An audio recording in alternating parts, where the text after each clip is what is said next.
everyone. Again, thank you for joining us. We're here with Avazira and Ramiz Saad from Toronto, Canada. Today, we're going to be talking about the truth about immunity in 2020. What are the actionable steps we can take? What are the things that, is within our control and what may not be in our control? And just to start off, for those of you who don't know Ramiz Saad, this amazing gentleman is a biochemist, a mineral specialist who's been working and studying and really bringing this to life for the past 40 years of understanding how minerals, how different things in our biochemistry really affects our personal health. And I'm honored to have you on this call. I think that the knowledge that you bring to the wellness community has been tremendous. We want to give you this platform to really share with us how we can protect ourselves against what's happening in the pandemic. How can we continue to live a healthy and, happy lifestyle, which is very important. And just more information, because I feel like knowledge is power. The more we know things, the better we're capable of, taking some actions and kind of going from there. So I think I'm going to start by just allowing you to really introduce yourself. I think most people probably already know who you are, but if you could just give me your 20-second intro. My name is Ramiz Saad. I graduated from Cairo, Egypt, and Shams University as a biochemist, 1976. I worked in Egypt in a big laboratory with the government of Egypt, and then I got an offer to go to either USA or Canada to do my PhD degree or my master degree. I choose to come to Canada, thanks to God. And then I came here to Canada, and then I worked in so many laboratories around the world. I worked in laboratory in Canada, in Venezuela, in Los Angeles, and in Germany. I gained lots of experience on the minerals. I'm special in the minerals. I can do all the minerals, the periodic table, and I have the experience on running a machine which was of $500,000 called inductive coupled plasma mass spectrometer, which can detect any mineral inside the human body. And we know that mineral is so key for enzyme and protein. Thank you, Ramiz. My question is going to be very basic. We're going to pretend like we don't know much about minerals, okay? Can you tell us what is the importance of minerals in the human body in the most basic form as you understand it? Okay. You have like a slide, which is the latest slide I send you, which is, it shows all the minerals inside the human cell. Yes. If you can show the audience about the slide, and then I can explain this slide. It will tell us exactly what does the mineral do inside the cell, okay? Which shows the minerals outside the cell and inside the cell. But minerals is the key catalyst for everything, because without the mineral, you cannot activate the enzyme. Without the enzyme, you cannot do anything. And again, minerals is the key for the protein activation as well. And you will see when I talk about mineral, you see not this one, Shiva, after that. You will see that, not this one, after that, this last one. Oh, sorry. Yeah, that's okay. You will see here a cell membrane, and this is all the minerals from outside the cell membrane or inside the cell. Then you can see the zinc now, because we are talking about zinc and selenium, especially for the coronavirus. You will see how the zinc is so important for the zinc to go inside the cell to kill any virus. And that will come later on to show that zinc is the key.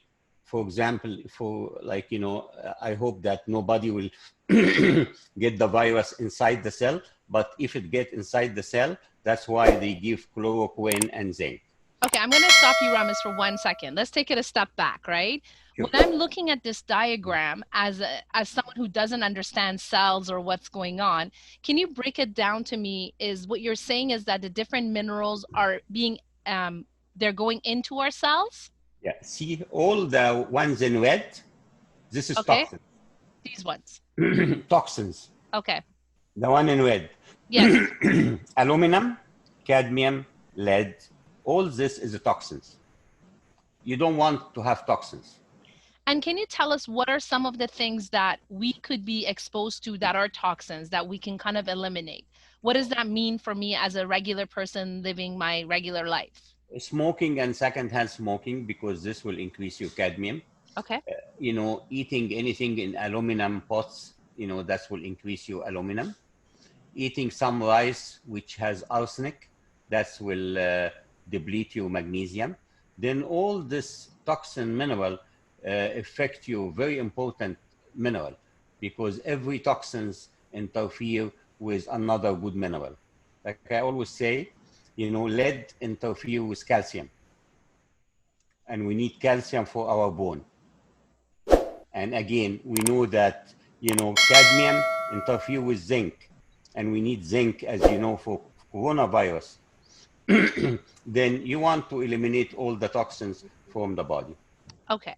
So my question to you is, when it comes to the coronavirus, can you explain to us what your understanding of it is from a biochemist view in the most layman term that you can explain it to us, so that anyone who's not a chemistry major can understand as well? I will say the truth, and I know that people like to hear the truth. This virus is very dangerous. I'm not trying to scare people, but really, I hope people will take it really more serious, because the virus is coming in 3 waves, and that's what the virus is. But the problem with that virus is specific, that it moves very fast. Okay. And that's one.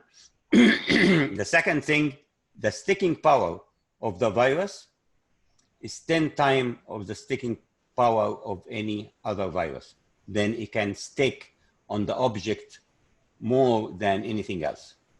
Can you explain to me when you say sticking power? Because as someone who may not understand the cells, I don't understand what you mean by sticking. Is it that the virus is going to be stuck to our cells, or how? Can you explain that a little bit more of how you understand it? The virus is like having a glue, spike, which stick so easily on the cell membrane of our skin in general. And that's why the virus is so bad. But we can have so many things to try to avoid having the virus to go inside our body. Okay, so now we know that it is dangerous. We know that it has very specific properties that are different than anything that we've seen, and hence that we're in this situation of a pandemic. What are the actionable steps that we can take in order to protect ourselves? We know that, of course, we've heard what the government's been telling us: wash our hands, social distance. We know that the masks have been something that's been brought to us. But what I want to know from your perspective, you being the mineral specialist, what are the things we can do to really help the immunity of our body? And so I know that we're not saying there's a cure for the COVID-19 at this point, but my thoughts are, how can we protect ourselves? What are the actionable steps we can take in your expert opinion? Okay, you said 3 things, which, the most important thing, which is like, we said, to prevent the virus from going inside the cell, is by water and soap. Soap is really killing the virus very fast. Then by washing the hand every 15 minutes, the soap will dissolve the cell membrane. And if that RNA inside the virus won't go inside the cell, the virus is dead. It's not like bacteria. Virus is dead, using the soap. Then water and soap is very, very important. We know about mask because we don't want to have anything coming from a mouth, because you don't know the person in front of you, if he's systematic, have the virus or not. Then you try to have the mask. The third is the social distance. But for example, if the virus goes inside the cell, what symptoms you are going to have? You are going to have 3 symptoms, which high temperature. Anything goes up more than 38 degrees, then that means the virus is start coming. And then you will have some dry cough, and you will find that your bones are really broken.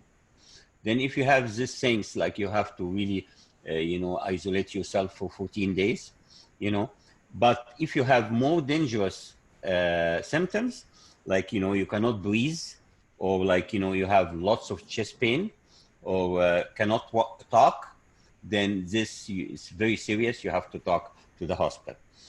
The bad things about this virus, can you show that epithelial cell? I'm going to, I send you the picture of it. And the epithelial cell, the second one. Yeah. This one? See, yeah. This virus, it attack one of the most important cell inside the human body, which called epithelial cell. This epithelial cell everywhere in your skin. You can imagine. Nobody talking about this, okay? This epithelial cell everywhere inside the skin, okay? And that's why, you have to wash your hand and wear gloves and all this. And you have to prevent it from, touching your skin. Have to take a shower and things like that, because it can go with any even organs has a skin. It can go to the nasal, can go to the lung, the heart, the eye, the liver. It can go to everywhere, inside the cell and have a havoc. But it depends on the immune system, like, how your immune system and what kind of food you have to eat to increase your immune system.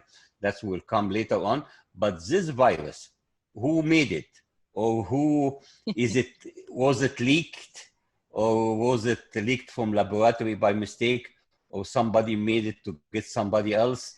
God only knows so far. But we don't know so much about it. But who made this? It cannot be like, evolution, because evolution cannot go that fast. Then either it's a leak from a laboratory or somebody wants to get somebody. I won't go into details on this, but because really it has, like I said, 3 very, very important character, which it move very fast. It has very, very high sticking point. And plus it has, like, it affects the epithelial cell, which is the most dominant cell inside our human body, inside the body and outside the body, like on the skin. And even that's why some people get bleeding from inside, and they get blood clots. Okay. That's why, because it affects, all the stomach, it affects every part of the body.